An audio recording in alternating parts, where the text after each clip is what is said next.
challenges will be easy. It'll take more than a month or a year, and will likely take many. Along the way, there will be setbacks and false starts, days that test our resolve as a nation. But despite all this, despite the enormity of the task that lies ahead, I stand here today as hopeful as ever that the United States of America will endure, that it will prevail, that the dream of our founders will live on in our time.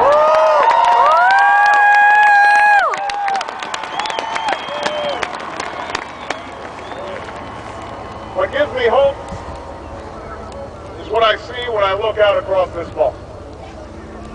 Where these monuments are chiseled, those unlikely stories that affirm our unyielding faith. Faith that anything is possible in America. Rising before us stands a memorial to a man who led a small band of farmers and shopkeepers in revolution against the army of an empire, all for the sake of an idea. On the ground below is a tribute to a generation that withstood war and depression. Men and women like my grandparents who toiled on bomber assembly lines and marched across Europe to free the world from tyranny's grasp. Directly in front of us is a pool that still reflects the dream of a king, the glory of a people who marched and bled so that their children might be judged by their character's content. Yeah! Yeah! And behind me, watching over the Union, he saved.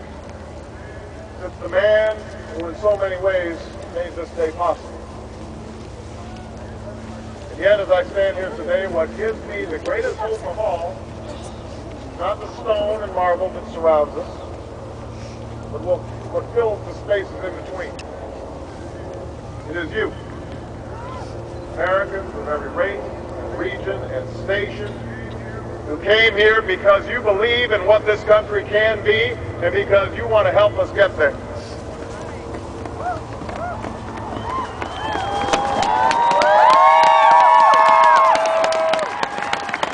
The same thing that gave me hope from the day we began this campaign for the presidency nearly 2 years ago.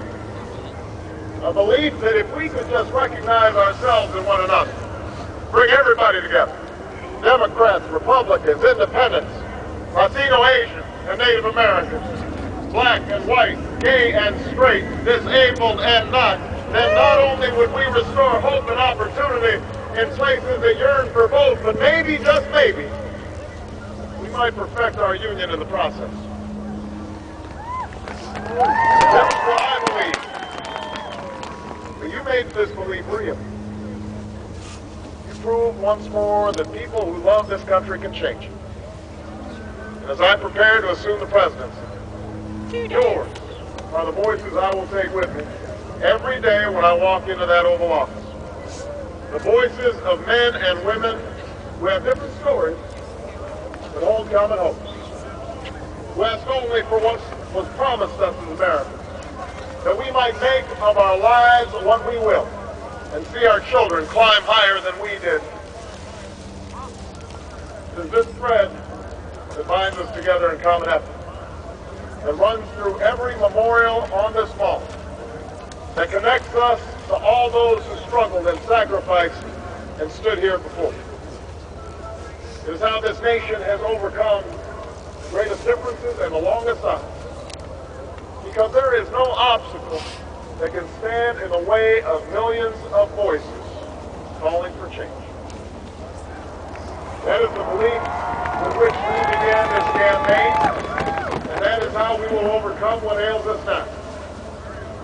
There is no doubt that our road will be long, that our climb will be steep, but never forget that the true character of our nation is revealed not during times of comfort and ease, but by the right we do when the moment is hard. I ask you to help reveal that character once more.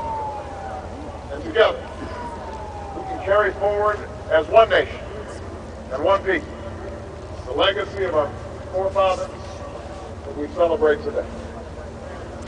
Thank you, America.